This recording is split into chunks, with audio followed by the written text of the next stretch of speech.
Sa isang liblib na baryo sa Rizal, malayo sa mata ng media, relihiyon at batas, dumating ang isang kakaibang lalaki. Puting-puti ang kasuotan niya, walang dumi kahit patag-ulan noon. Hawak niya ang isang makapal na Biblia na kulay pula. Tila ang bawat pahina ay nilublob sa dugo. Kilala siya bilang Propeta Elias. Ang unang pagkikita ng mga tao sa kanya ay sa gitna ng unos. Biglang dumilim ang kalangitan kahit tanghali pa lang. May tinamaan ng kidlat. Isang matandang babae na matagal nang may sakit sa binti na dahilan, kaya di na nakakalakad. Nilapitan ito ni Elias at may ibinulong at biglang nakalakad na ito. Kaya mula noon sinamba na si Elias ng iilan sa baryo. Pero kakaiba ang mga sermon niya. Tuwing hating gabi siya nangangaral, tanging kandila ang ilaw, ang mga tagasunod niya nakapiring, tila nawalan ng sariling kalooban. At sa bawat gabi ng sermon, may isang tao na hindi na muling nakikita. Sabi niya, ang Diyos ay may hinihinging kapalit, kaya kailangan natin itong ibigay. Huwag mag-alala dahil ang lahat ng sumama ay makakasama niya sa langit. Si Nika, isang dalagang mahilig magtala ng mga kakatwang bagay sa baryo, ay isa sa mga hindi kailanman naniwala. Napansin niyang ang mga nawawala ay palaging may marka sa likod ng leeg.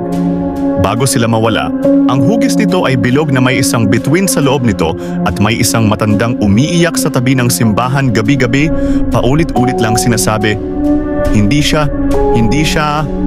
Nagdesisyon si Nika na sumunod kay Elias. Isang gabi, habang nagkukunwaring isa sa mga tagasunod, nakita niya ang tunay na ritual.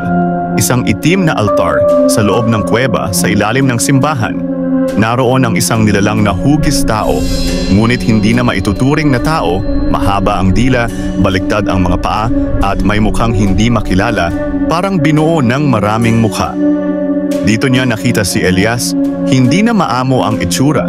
Ngayon, ang kanyang balat ay nagsisimula ng humiwalay sa katawan at sa ilalim parang may gumagalaw. May tinapik siyang tagasunod sa balikat at ito ay parang robot na lumapit sa altar at kusang inilaan ang leeg.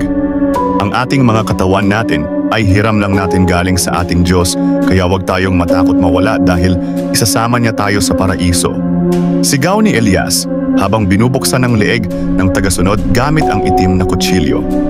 Napasigaw si Nika.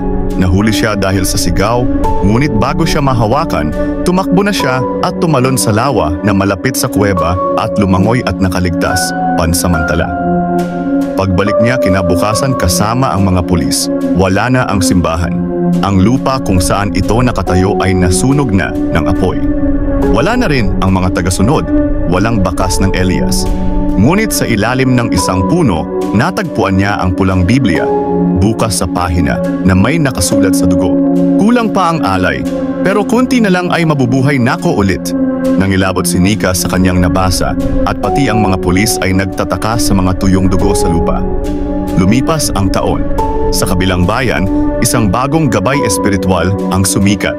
Maputi, mabait, may hawak na itim na rosaryo at pulang Biblia.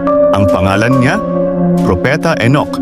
Sa gabi ng unang misa niya, isang babae ang natagpuang walang balat ang mukha.